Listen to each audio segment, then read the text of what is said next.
All right, here we go. Elite Code 3 here. And pretty excited about this video because I got my OBS software set up on my computer. So it's kind of like a picture in picture or a video in video. So I should be at the bottom right corner of this video. This is going to be a Bulls and Bears. And I'm doing this at home in my office. So I've got the camera set up for this one. So let's just get down to the business. We're going to start off with Bears on this one. There is 9 cards for each side of the slate, and this is based off of past sold prices, and basically I've kind of taken it into account what a card used to sell for. Back value plays a small role in this, but basically it's kind of what I remember from back in the day, what cards sold for or are worth. So let's just get right down to it. First one, looking at contenders, and this is 2000 Jamal Lewis, and this is a card that really hasn't swayed much in terms of secondary market value in the past 5 to 10 years, but it's more kind of what it peaked at and what it's worth now. So back in the day, let's get it closer to the camera. I don't know if the video is a little fuzzy, but back in the day, this was a $150 card. So I mean, this sold for 100 to 150 all the time. So this card's really fallen off the map. He's kind of a forgotten back. He topped 10K in yards, and he was one of the best backs for about 5 or 6 years. But the way collectors are is, if you're not doing it right now, I don't want to really collect you. So backs like David Johnson, Jay Ajayi, Ezekiel Elliott, they're kind of the hotter backs right now. But I mean, how long is that going to last? 2 more years. Jose Reyes. So this is just a badass card. I've always been a big fan of his, and it's just a neat looking card. It's the 2001 Bowman Chrome. It's got like that reflective glare. I can't talk, but it's not numbered, but it does have the little refractor down there. I was talking about that on one of my other videos, but just a nice card. And back in the day, this card was, I want to say, selling for well over 100 in PSA Mint 9 or raw form, and now I think they get this for about $20. So he did top 2,000 hits this year, which is, that's a pretty substantial milestone. But I think collectors have already moved on to other players, so I don't know if his hobby, it's pretty stagnant. I don't think it's going to move from here. 1999 Upper Deck Edgerrin James. This is his rookie card. Back when this came out, they were the rookies. I think there was about 50 in the set, and they were inserted 1 in every 4 packs. So the odds of hitting an edge were not easy. This card was over 40. I think it got close to $50, and now you can get them for like $1. So just shows how much the market changes. But that was a card to have back in like 1999, 2000. But I mean, things change so fast. I have seen this card sell for over 600. That was during his rookie year. Since then, obviously they've cooled off. They were in like the 350 range, and now I think you can get them for like $200 or less at sometimes. You don't see them pop up very much, probably because I own most of them. I'm just kidding. I think I have like 10 of this card, but Peterson, it's the Ultimate Collection, and beautiful card out of 99. Is another bear for this video. This is a great bear, guys. I've talked about this card in the past, and I was able to pull it from my PC. So in June of 2006, I was hyped up after the 2006 draft, because of all the hype. And, I thought, like most people, that Bush would be a great player, and I think he was. He just did not live up to the hype that was placed on him, which I don't think any player could have lived up to, because he was kind of being compared to being, like, I don't know, in the class of, like, Barry Sanders. So, I mean, that's hard to live up to. You're only going to disappoint when you're starting out there. So that's kind of what happened with this hobby, too. This card sold raw for over $130. I'm not kidding. Now I think you get them for about $3, so they dropped a little bit. Jones Drew. So if you notice a trend here with these Bears is they're mostly running backs. So that's something to keep in mind when you're investing, large amounts on Fournette, McCaffrey, Dalvin Cook. I know they're awesome players, but in the long run, I mean, is it going to last? I don't know. So this is a Jones Drew Exquisite. This was over $200 card. probably higher back in the day. It's got a great patch, and it didn't really matter the patch. This is the base version of the 225. It didn't matter what the patch was on this card. It would sell for way more than it does now. I think you get them now for like 25 bucks with a nice patch for exquisite collection of a great back. So it's just the way it is with tailbacks. And of course, we have another tailback in here. Steven Jackson. This is the SP Authentic 2004. I'm kind of just talking about this card in general, not necessarily graded, but in near mint form, raw, this card would go for 100 to 150. Now you can get him for about 30 bucks. So he was another back that topped 10K in yards, but once they're no longer on the team or playing, collectors deem them pretty irrelevant. So, but I still like to buy those players because it's going to be hard to get 10,000 yards going forward with the new rules and such. So, Pujols, who just topped 600 home runs, but as you guys have seen, his stats have kind of fallen off as he hits the decline period of his playing career.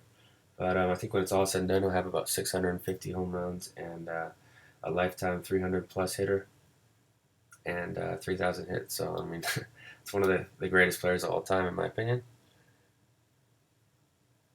This is the Pujols Bowman, which back in 2006, this card got hot. I had some in my PC, which I sold on eBay at the time. They were going for 100 to 150 raw. Now I believe now they're like 15 to 20 bucks, so they've fallen off a lot. Josh Hamilton, he's probably my second or third favorite player, next to Griffey. But love the story, love the comeback.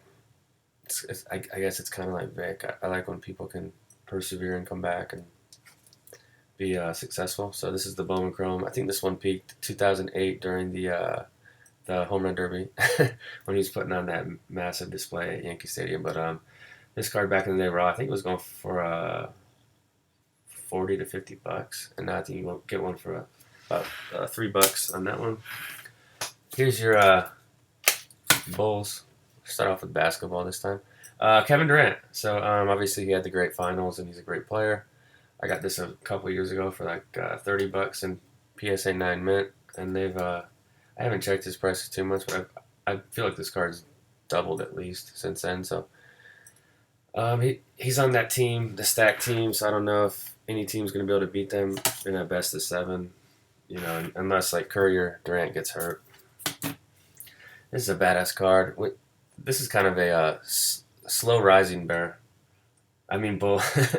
But with this card, I'm talking specifically about the PSA 10. I believe it's doubled in the last 7 years. So I mean, it's just kind of creeping up there. It was topping 400 consistently. Now it's topping 450. I think it'll top 500 soon. So if you don't have one of these in 10 form, I would highly consider getting a PSA 9 mint, which you can get for about 50 bucks. So PSA 10 Griffey, I don't really need to talk about it too much because you guys already know it's kind of one of the staples of the hobby, but it's a badass card. This is one that's kind of gone up and down, but I think it's on an upward bullish trend lately. It's the Fitzgerald Spectrum to SPX to 25, and then also his SPX out of 100, the base rookie. This is a very underrated card in my opinion.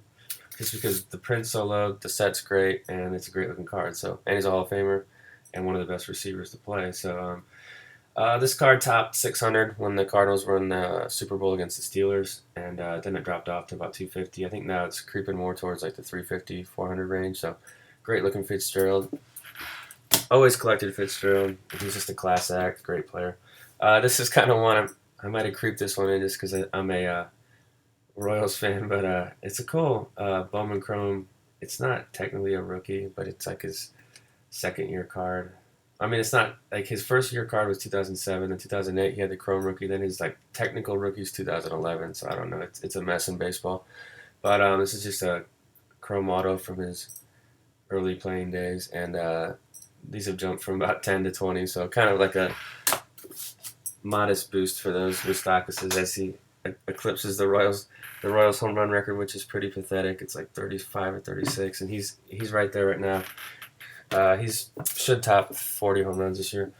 Here's a Harper Bowman Chrome Gold from 2011. I picked these up raw from a seller a couple summers ago, and then I sent them all to PSA first. And if that didn't work, I sent them to Beckett. I just wanted them slabbed basically. But this is my favorite one because it's mint 9 from PSA. I didn't get any 10s on it because the surface is so scratched on these. But this card's doubled in the past 3 years, so not sure the current price. I'm guessing 400 to 500 on this card. Mint 9 probably a little higher than raw. Not probably, it will be higher. But here is Tom Brady PSA 9 mint, the 2000 Upper Deck. This is just a hot card in the hobby. Can't get the camera to focus though. Just a hot card.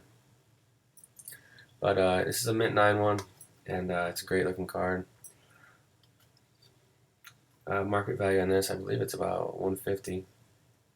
And PSA 10s, I think they're going for like 450. So I think I picked this up for about $60. It's either that or I bought it raw and got it slabbed. But since it doesn't have, it's one of the older PSA slabs, I'm pretty sure I just bought it. So that's a great looking card. The Bowman base Brady and the Upper Deck are just basic, simple Brady's, but they stand the test of time and look great. Walter Payton, I just checked the August 2010 SMR Sports Market Report, and this one was booking at 210 back then.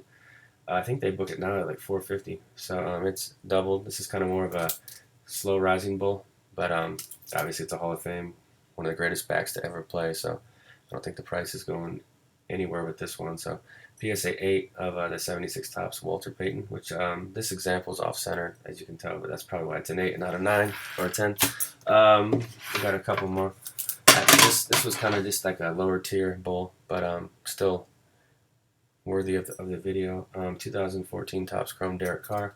I was kind of shocked to see this card was selling for like $7 to $10 raw, which I mean it's not a crazy amount, but it's such a common card that I think that shows the type of hobby that Derek Carr is starting to develop, and we should note that in our collecting habits. Back when this came out, it was like $1, $2, $3 card, and now it's kind of tripled. So it's just something that I noticed. Gotta have a Brees in here. I'm surprised we didn't sneak a Vic in, but Brees SPX is the 2001 gold version, and just a beautiful card. PSA 9 mint. This was actually slabbed by myself not too long. I didn't slab it personally, but I did send it in. That'd be kind of weird if I was slabbing my own cards. But PSA mint 9 of the SPX gold. There's two different variations on the SPX. And then we got Derek Jeter. So I've been buying up a lot of his raw cards, but here we have his score rookie in PSA 10 form. This is more of a modest bull, but it has been rising. I think these are in like the 60 to 90 range. So they've probably doubled or so, maybe like 1.5 times increase in the last 5 years. So still a move upwards. So that's it. A lot of cool cards covered in this one. I'm going to stop the recording and get this one onto YouTube and see how it looks. And we'll do some more of these in the future with the, I'm filming with the webcam, and then I've got the FaceTime HD built in on my Mac, so I don't know how this will turn out. That's it.